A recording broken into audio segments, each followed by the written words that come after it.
I don't know why Ghana all of a sudden wants to toe the line of South Africa. We all know that South Africa is the most xenophobic country in the whole of Africa. Every year, our brothers and sisters are killed by South Africans. Around Soweto and beyond, they leave white people, Indians, Pakistanis, and all those people because for them they are clean. Black Africans are slaughtered on the streets of South Africa.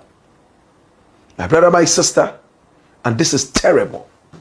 I made a poem about it, and it was actually banned in South Africa. A letter to Shabalala. Find it. The video was reported several times, and then social media decided to take it off. But those who want to see it would still have a way of seeing it. My brother, my sister, it looks like Ghanaians are beginning to behave like South Africans. It all started with Busia. In the days of Busia, they decided to chase Nigerians out because Ghana was thriving and was doing very well. So they called it the Aliens Compliance Act.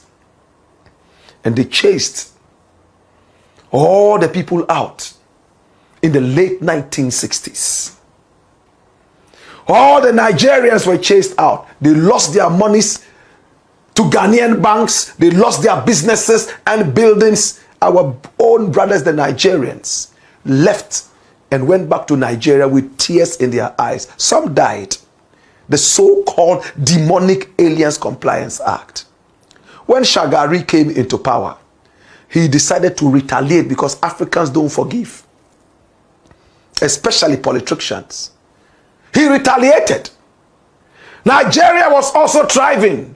The oil money was on. Everybody wanted to be a Lagosian. Oh my God.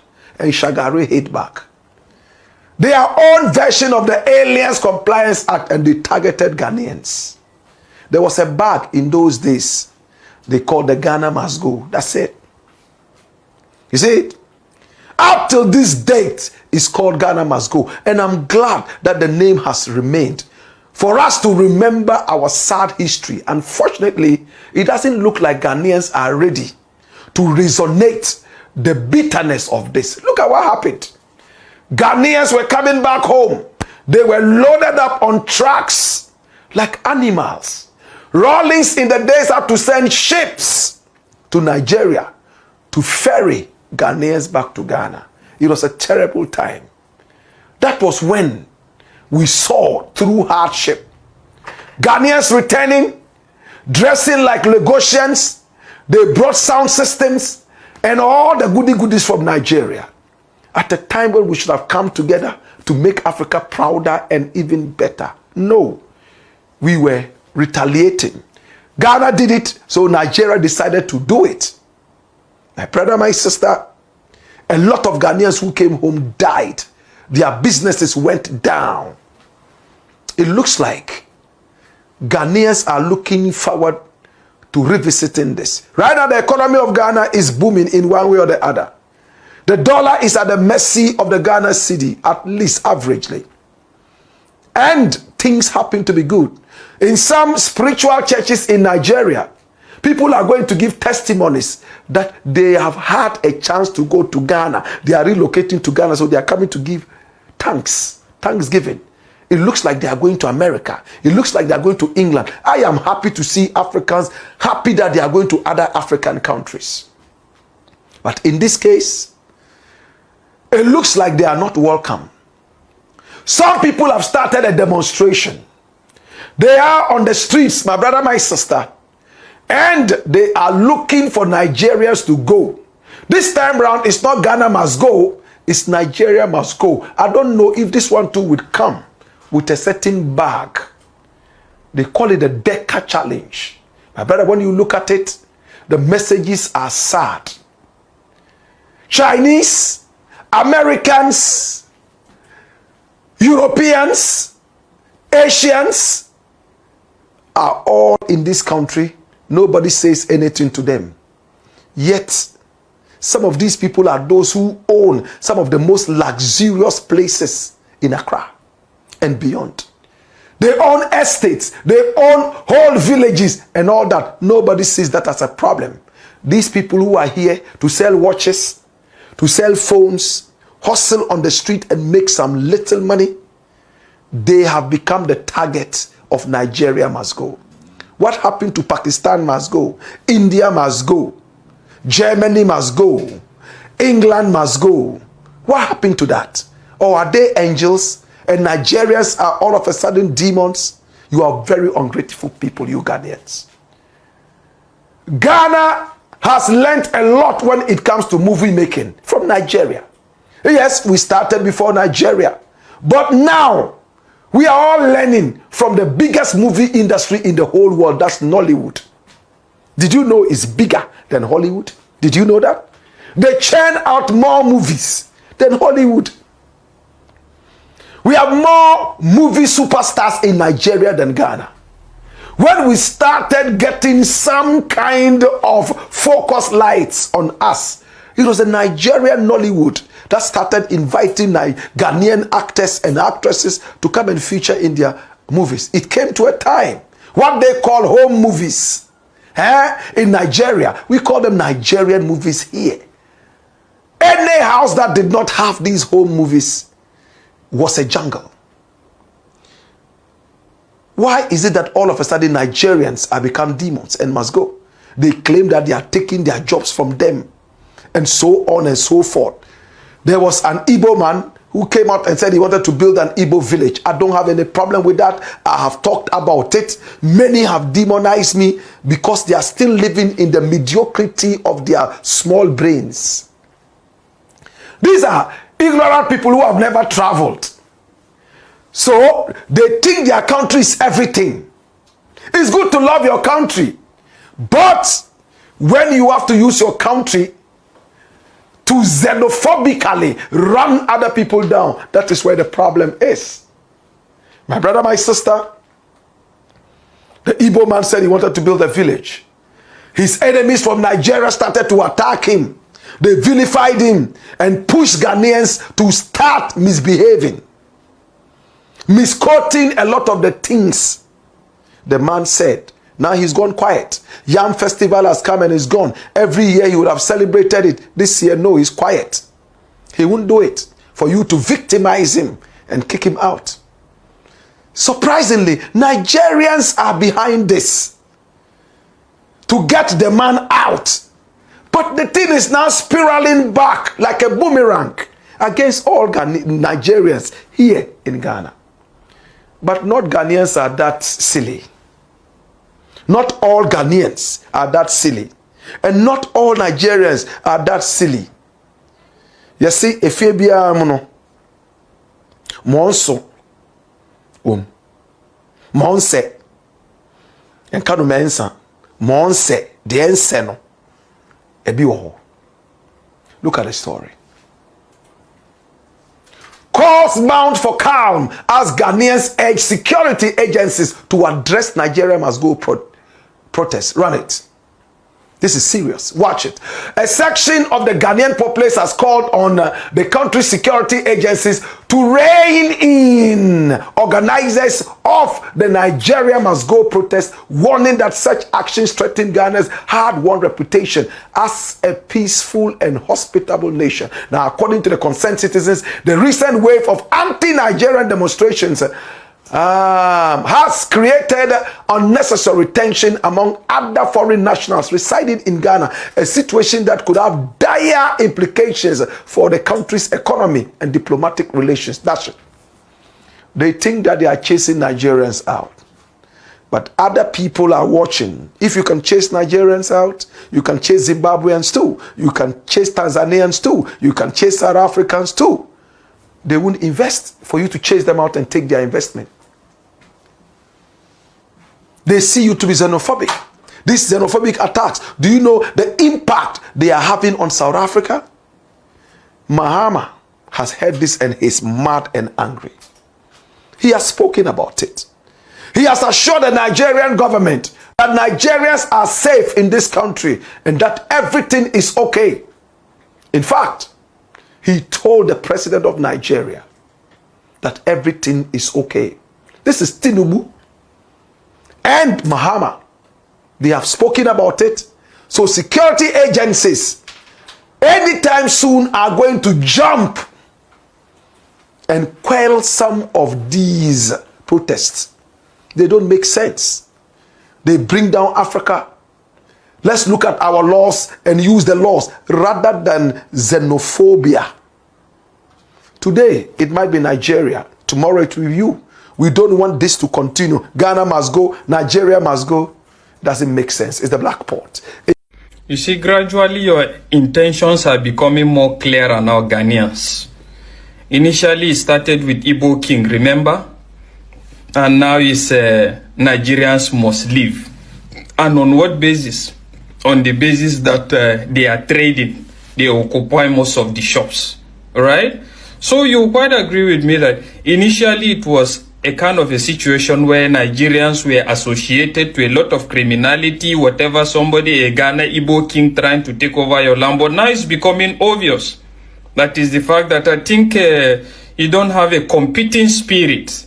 And to some certain extent, you are intimidated with the progress and prosperity of Nigerians. They are mostly the Igbos. Alright? And if we're even to talk of the basis of attaching criminality or a kind of bad things to a particular country or whatever, all these things you people are talking about, have you forgotten that you people are the headquarter of HK? If you know what HK is, you people are the headquarter. And where did Nigeria learn Ghana burger? People that knows Ghana burger, you know what I mean by Ghana burger. You people brought all these things. Or are you even going to be talking about the Olosho you people are talking about? You see, part of the reason why we can't even descend to the extent of maybe picking you people to pursue you or to chase you out of Nigeria is just on the basis that there's actually enough to share in Nigeria. So adequate. And the last time I checked, if we say we want even begin, they find who be Ghanaians to carry them come off for Niger. At the end of the day, there are no people that even attract our attention. Based on the fact that to some certain extent, since Nigeria is a very competitive environment, you need to be very competitive and you need to be very big, successful before we could even see you. So when we look now, when we find Ghanaians, we will know they see you now. And that is why seriously we don't even have that time to look into your direction. But what I'm just basically trying to say is, you see, and on the other hand again, this is we're talking about a country that is under ECOWAS. So you quite agree with me to some certain extent that even the ECOWAS looks like a joke. Because you can't, if you know the meaning of being a member country in ECOWAS, you will know that all these things you are kicking against negates the provision of the ECOWAS. But here are you. Well, the only thing I have to advise you people is it will be highly unreasonable for somebody to see people coming in to develop your own economy with trades and a lot of things, and you people are actually kicking against it. And let's face it, is it that all you people protesting or whatever now, is it that you have money to open up a shop and trade, and that opportunity was not available because Nigerians have occupied all the shops? Is it not funny? You people need to wake up. Seriously. It's no more becoming funny. While on the other hand, I don't even blame them entirely. I blame we Nigerians for allowing just two state equivalent in Nigeria to now be among, if we're even to take this from developed nations, we can't take it from Ghana, 2 states. What is the GDP? Let's face it, what is the GDP? What is the population? What is the landmass? What is the natural resources? And I remember well when Buhari closed down the border, you people came to beg, didn't you? You people came to beg because, in short, mostly what you were even bringing in was alomo bitters and the rest of it. And still, that affected your economy. But now, Ghana has the mouth to come out and say that Nigerians must go.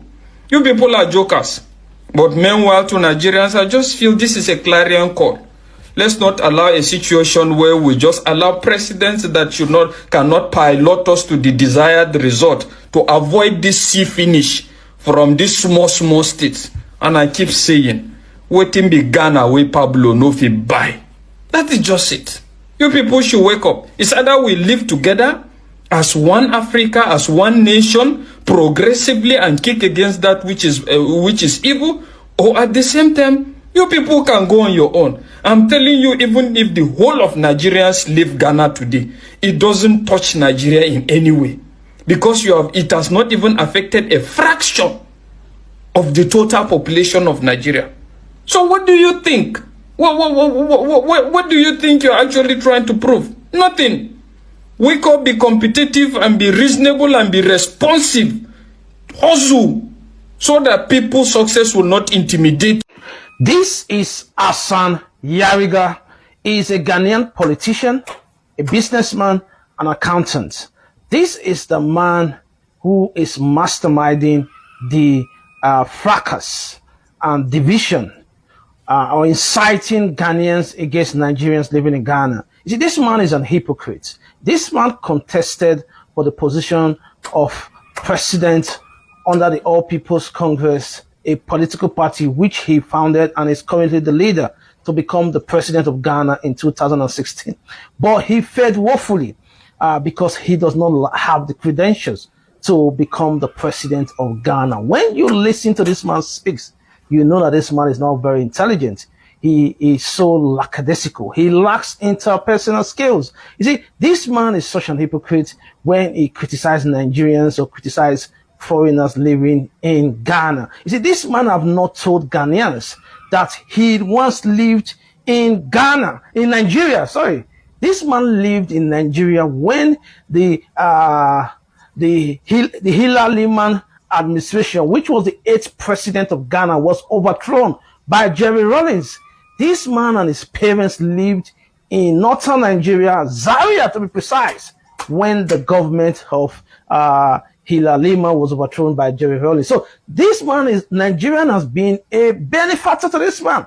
Nigerian gave him refuge with his father and mother and siblings when the government of Jerry Rawlings kicked them out of Ghana. It is this same man that is sowing the seed of disunity among Nigerians and Ghanaians. So most Ghanaians are not aware that Hassan Yariga went to Barawa College in Zaria, in northern Nigeria, where he studied during his time in Nigeria. He hasn't disclosed this to the public, but he's very quick to incite Ghanaians against Nigeria because he has a ambition to become the president of Ghana. If Ghana as a country will stoop so low to appoint such an ineptitude, as the president of the country, that Ghana has done himself a disservice to the global community. Ghanaian president, the current president of Ghana, President Mahama, you can see the level of intelligence and eloquence when he speaks. The previous president, Nana Akufo-Addo, you could not deny the level of eloquence when this man speaks. You listen. He's brilliant in terms of communication skills. But Hassan Yariga is just like a tout. He has no communication skills. He is so thuggish. There was when the Igbo king was having an interview in the Ghana television, he called into the show threatening to storm the studio and attack or ensure they do not leave the studio alive. That is the kind of individual that wants to become the president of Ghana. This man is a hypocrite. He also said if he was to become the president of Ghana, foreigners will not be allowed to own assets in Ghana. No foreigner will be allowed to own lands or assets in Ghana. But come to Ghana, do your business, and exit the country. You see, he's completely ignorant of how a country is run, in how the economy of a country is managed. Maybe somebody needs to teach him basic economics. I heard he studied economics and geography. I don't know, maybe he wasn't in class. He did not read economics properly.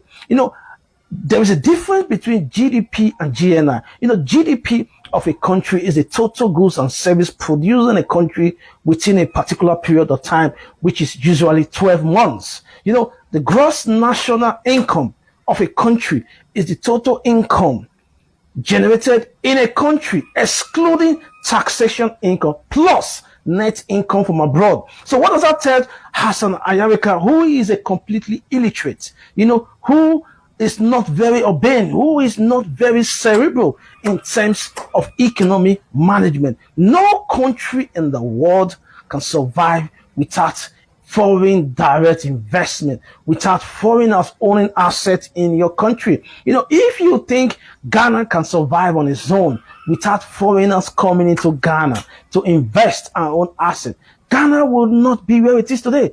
Ghana is a small country, a smaller economy. If every foreigner was to pull out the assets and resources of Ghana, the Ghanaian economy will not be up to $20 billion.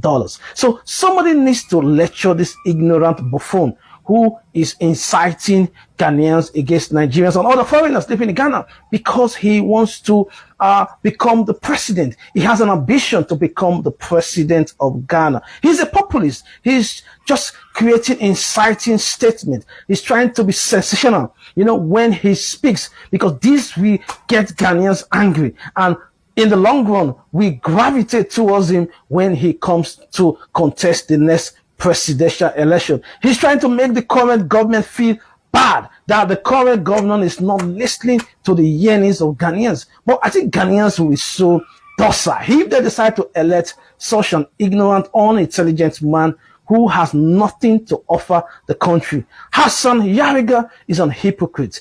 Nigerian has gave him refuge when he and his father, Frank Ayariga, were on exile during the time of Jerry Rawlings. He has never mentioned that. He has never mentioned that he once benefited from the country he despises today, from the citizens of the country he wants them to leave Ghana because of his enviness that Nigerians are beginning to dominate various sectors of the economy of Ghana. So he's an ignorant. So Ghanaians, be very careful of this man. If you decide to elect this man as your president in the future, you would bring shame to your nation. This man does not have the ability to have excellent communications with international leaders. He's a tout and a thug who has nothing to offer Ghanaians. That is my take. Good day to our viewers all over the world and welcome back to Local Journal. We've listened to what they are saying in the video. We understand how Ghanaians are doing everything to ensure that Nigeria leaves their country, and the popular claim is that Nigerians are into fraud, crime and other vices. But if you take a closer look, that is not really the heart of the matter. The real issue is business, particularly the retail trade. Nigerians are natural hustlers. Wherever we go, we set up businesses, expand them quickly and dominate the market. In Ghana, our people have built strong retail structures and many local traders feel they simply cannot compete. So instead of trying to keep up or collaborate, the easiest option has become Nigerians must go. But this is not the first time such drama has happened.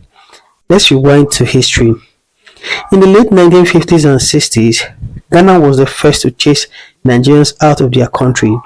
Years later, when Ghana's economy collapsed, Ghanaians flooded into Nigeria with those famous Ghana must go bags. Nigerians received them in their millions, gave them space to live and survive, and treated them like brothers. Yet, history has a way of repeating itself. By 1983, during President Shehu Shagari's regime, Nigeria also retaliated. Over 2 million Ghanaians were expelled under the policy popularly called Ghana Must Go. So you see, this back and forth of expelling each other is not new. It has been a cycle for decades. Now fast forward to today, Ghana once again pointing fingers at Nigerians, blaming us of their troubles. But the truth is clear, Nigerians are not the problem. What will bring is energy, innovation and resilience.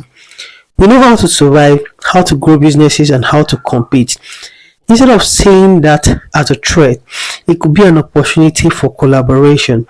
It is also important to remind Ghana of history. When their people needed a safe place, it was Nigeria that opened its doors. When they faced hardship, it was Nigeria who accommodated them. To now turn around and chase Nigerians again is not just unfair, but also ungrateful. At the end of the day, Africa is supposed to be working together. We already face enough problem from external forces and foreign powers. To keep expelling each other over market competition is backward thinking. Today you say Nigeria must go, but tomorrow, who will you turn to when things get tough again? Can you drop what you have to say in the comment section? And if today is your first time to visit our channel, please kindly like, share and subscribe to our channel.